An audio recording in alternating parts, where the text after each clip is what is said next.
Hello, guys and gals, me Mudahar, and oh, there's more propaganda to watch.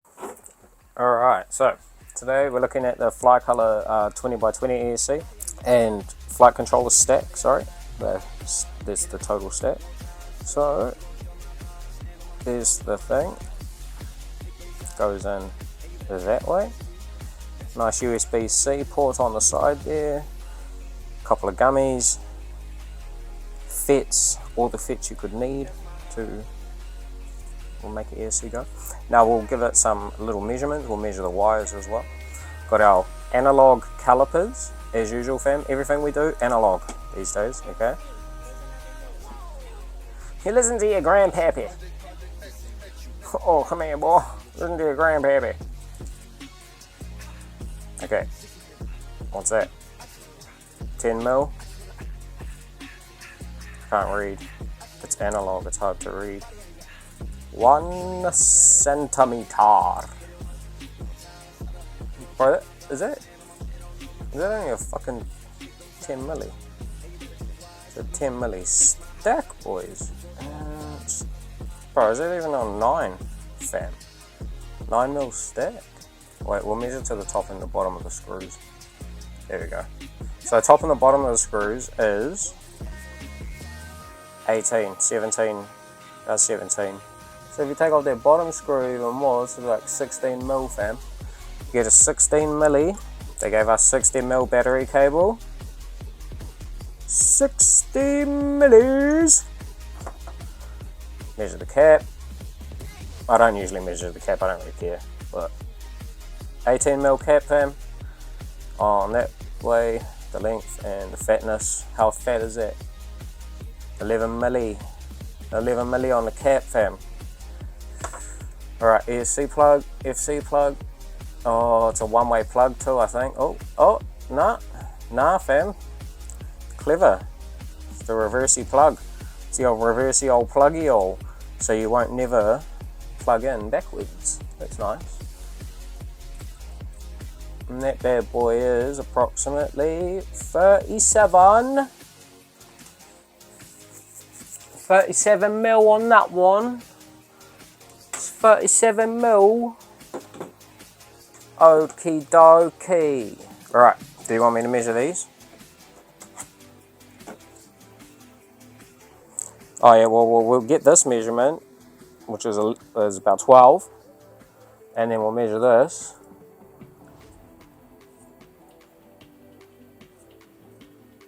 Which is about 23. So you're still going to want to cut some of that. Useless information brought to you by Propagnda. Okay, next scene. So I was going to keep this flight controller on, but we'll just swap her out. Let the solder dry. Always let the solder dry before you let go of the wire fam. You could have a drippy bit of soldy on there. Sorry, I was trying to look through the camera lens like an idiot when I should be looking at the flight controller. Anyway. Yeah, you might have a drippy bit of soldy on the old wire. So you don't want to let her go, fam. Oh, see? See, that's the danger that can happen with letting go of the old wire with a drippy bit of soldy on there. So the wires have a mind of their own sometimes, don't they? Oh yeah, away you. Oh yeah, you. Then flip the old droney around just so those wires don't get in the way. You don't need to use the tweezers, but I prefer to use the tweezers. Take a little bit of extra time just to make sure you don't. Oh. Alright, 2 more. I think these are the Rx wires. Boop. Boop. Ground. Fucking Groundhog Day with these wires, fam. Boop. Oh, see, I burned that one. Burnt. I just touched it with the soldering iron. Like an idiot! And we'll just unplug this bad boy. Unplug that bad boy. Just hold on to her while she's a bit hot because I don't know where I put my thing to put the eye in it. Alright, well that was dumb because I just need to take those ESC wires off. So we'll plug her back in, fam. TS100, fam. You don't need a desk iron, this is all you need. TS100, her old laptop charger cord. Mate, she's good to go. Sometimes even if I got a half a battery, I'll just use that to power it. Sick. Alright. Ooh, get in frame. Get in, lads. Get in. Yeah, so we're working on making more FPV type content, fam. However, we don't often like to script videos. We just like to flip it off the cuff freestyle, fam. Straight from the top of my dome. Freestyle. And drop a comment if you know that track, fam. And throwback. We're just fucking dirtying this one up, fam. Pretty sure this ESC is dead.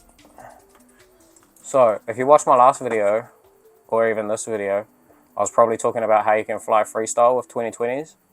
You can, just don't crash it into a tree and leave it in there for a day or two and turtle mode hard out. No, this ESC did us pretty well actually. Like lasted since 2022, I believe we had this one in. Could have even been 2021, fam. Could have been the end of 2021 whenever it released. We got it. Come here, you. Oh, I got her. I got her. Now I got to keep a tight grip so she don't wriggle loose. Oh.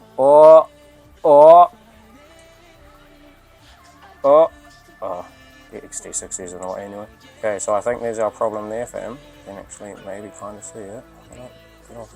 So we're getting like 0.1 to like 0.2% error readings on Betaflight. I swapped out this motor, motor 3 over air, because that was the ESC that was giving us issues, and then it was still throwing back that percentage rating. Leads one to believe there'd be an error within the ESC. It would have caused some strange twitching with that unreliability thing. We just had to put the old bird down. This FC is pretty dope. I don't think anything's wrong with this. I don't think anything's wrong with this FC. Could be wrong. That bit there we just burned ourselves, so pay no mind to that. Man, them can't see nothing on there, yeah? Nope. Let me know in the comments, can you see any VTX? Shit, can you hear that, fam? My tom-tom. Me hungry. I'm at the time for a spot of breakfast. Yeah, I don't know. Cap got a bit fucked up there. Retiring this bad boy.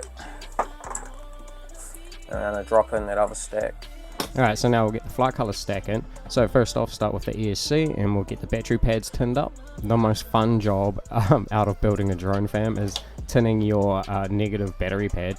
Cool, got that out of the way. We'll slap the ESC on and the motors. 1, 2, all done. Just need to do those 2 wires, done. So we'll just boost through this next bit so we can get out to the field and test her, fam. So here's the flight controller. So just quick look at the tinned up flight controller. Boom, flight controller in.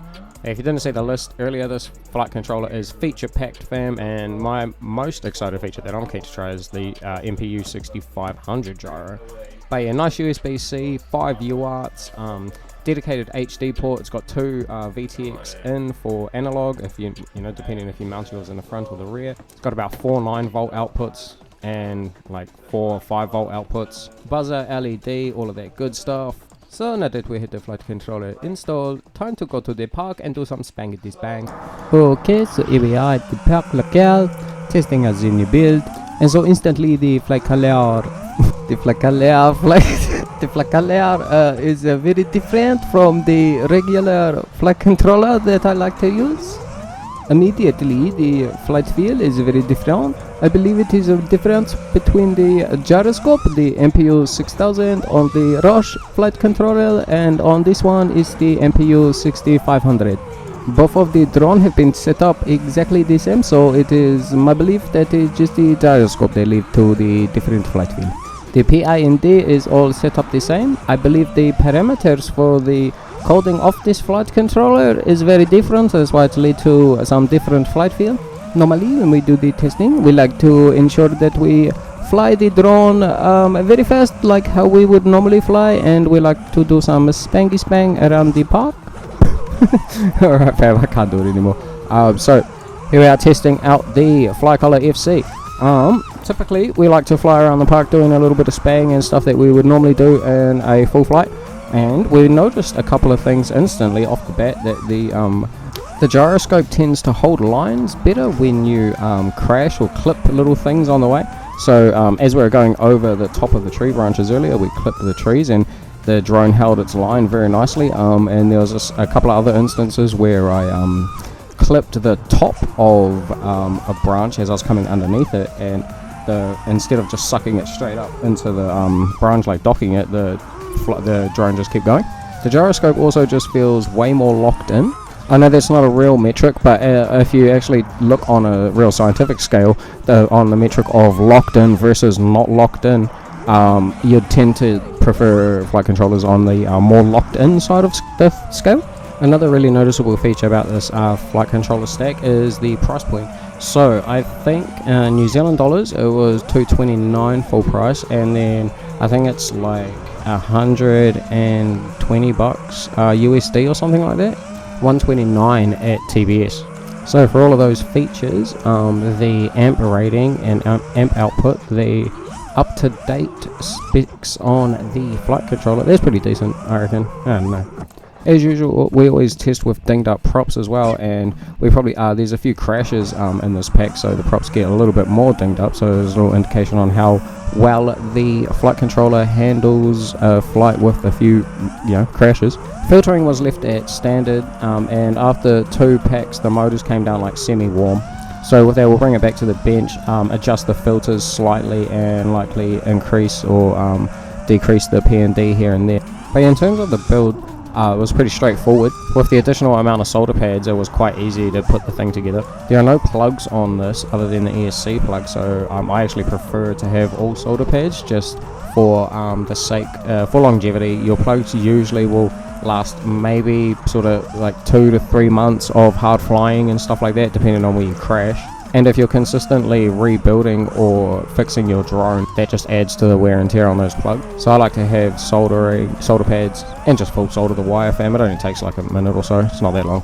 However, that may be a downside. If you prefer plug and play, then I would stick to the Rush flight controller, so that's what I've got on my other build, and yeah, the plug and play of that was super easy. USB-C on the Flycolor F7 stack though, which is amazing.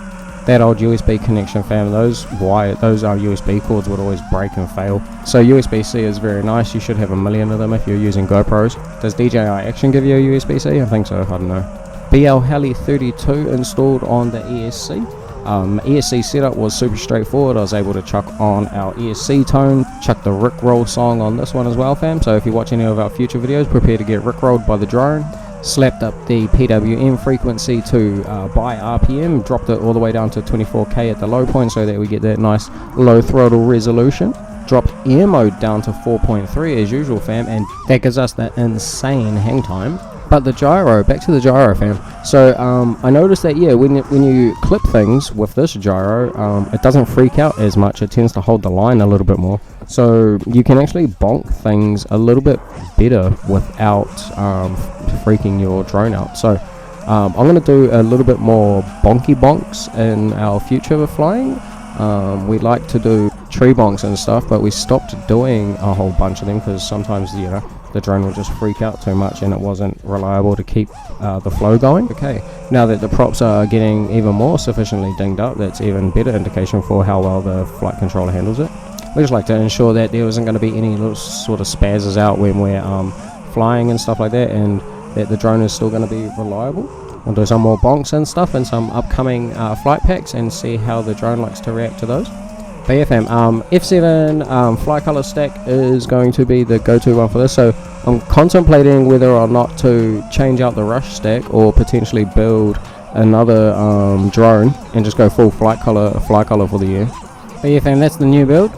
So we're going to add that to the fleet and going to go hit some more spots. So now that we've got 2 drones built back up, it's time to start pushing the flying a little bit more. So stay tuned, fam. New videos every time we upload. Shout out to Flycolor for hooking it up with the stack, and we'll catch you in the next one. Alright, peace.